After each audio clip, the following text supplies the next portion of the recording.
Ciao a tutti, è di nuovo tempo di abbandonare momentaneamente gli auricolari True Wireless e approcciare le in-ear monitor. Dalla prossima settimana vedremo alcuni prodotti di questo tipo, ma prima di farlo oggi vi voglio parlare di un DAC leggermente più complesso degli altri due che abbiamo visto qualche mese fa. I DAC, lo sapete, hanno due scopi. Il primo è quello di convertire il segnale digitale in analogico e il secondo quello di amplificare il suono in uscita, proprio come fanno gli amplificatori dei sistemi audio più complessi, ma qui in piccolo. Oggi quindi vediamo il nuovo modello rilasciato nel corso del 2024 e che si chiama DS2 e voglio ringraziare Fosi Audio per avermi inviato questo sample in prova. Prima di raccontarvi nel dettaglio le caratteristiche di questo DS2, vediamo che cosa troviamo in confezione quando lo portiamo a casa.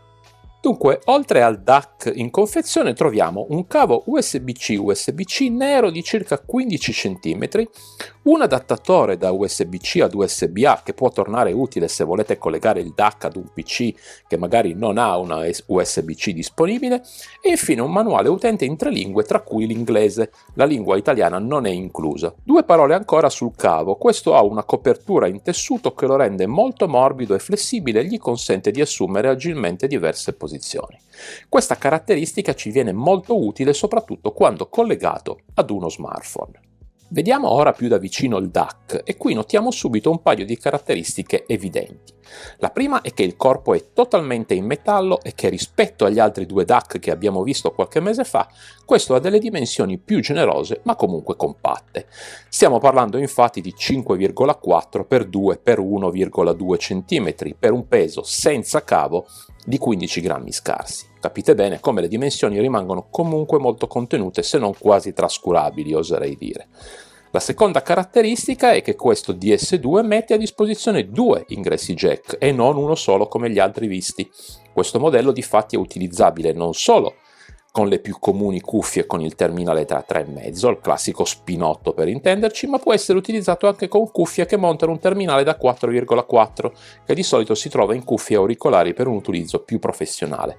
Ecco, questo tipo di cuffie più avanzato, comunque per utilizzi non da tutti i giorni, per semplificare, non le tratterò sul canale, quindi tutti i test che ho condotto per provare questo affarino li ho eseguiti sempre con in-ear monitor con terminale standard da 3,5.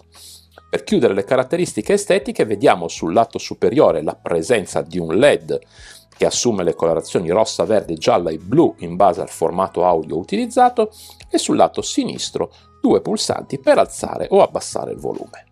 Il Fosi Audio DS2 è certificato iRes Audio, quindi possiamo utilizzarlo per sfruttare al meglio quelle applicazioni di streaming audio ad alto bitrate come Tidal o Qobuz, ma fa comunque un ottimo lavoro anche con il formato lossless di Apple Music. Supporta la decodifica PCM a 32 bit 384 kHz e DSD 256 e monta due chip Cirrus Logic che supportano impedenze fino a 32 ohm ed erogano una potenza massima di 130 mW. Se usiamo l'ingresso jack da 3,5 o da 510 mW se invece usiamo l'ingresso jack da 4,4. La pressione sonora massima invece è di 130 dB. Come abbiamo visto pochi istanti fa, qui sono presenti due pulsanti per la regolazione del volume a 60 livelli che consentono di regolare in maniera fine il volume che desideriamo e, aspetto da non sottovalutare, il volume impostato viene mantenuto negli utilizzi successivi.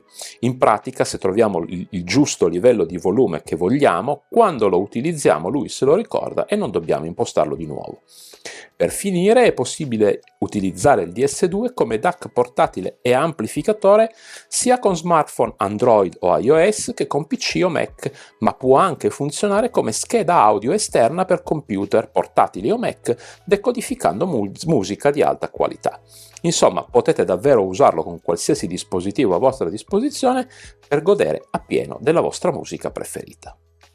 Anche se la loro funzione principale è appunto quella di tradurre, passatemi il termine, il suono digitale in analogico e di amplificarne il segnale, ogni DAC applica delle modifiche al suono in uscita più o meno apprezzabili.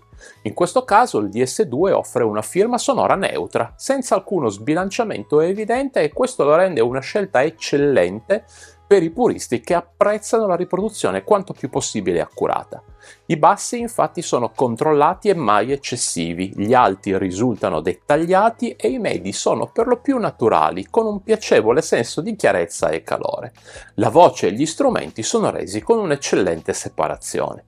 Queste caratteristiche rendono alcune tracce come Hello di Adele, che fa della sua voce lo strumento per eccellenza, un'esperienza davvero immersiva. Provate ad ascoltarla e poi, se volete, fatemi sapere nei commenti che cosa ne pensate.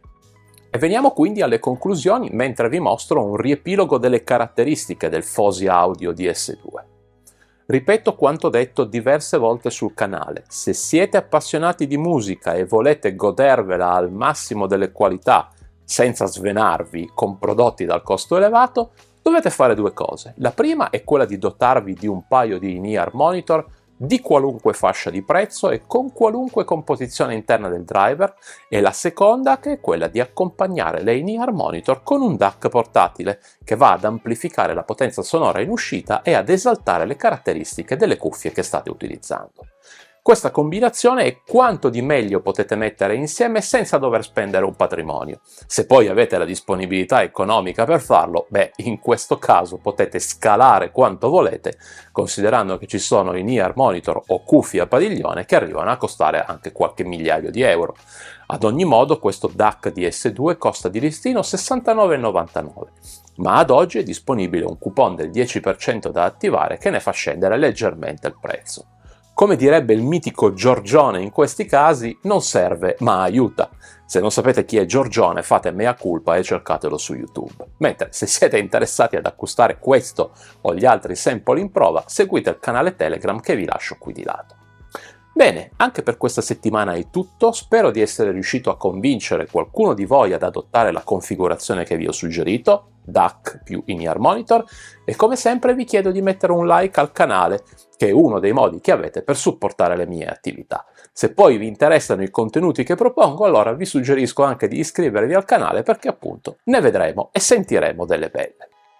La prossima settimana vi anticipo già che avremo un prodotto Olivetti e nel frattempo, se avete voglia di condividere le vostre sensazioni o volete chiedermi qualche consiglio, vi invito a farlo tramite i commenti a questo e agli altri video. Alla prossima!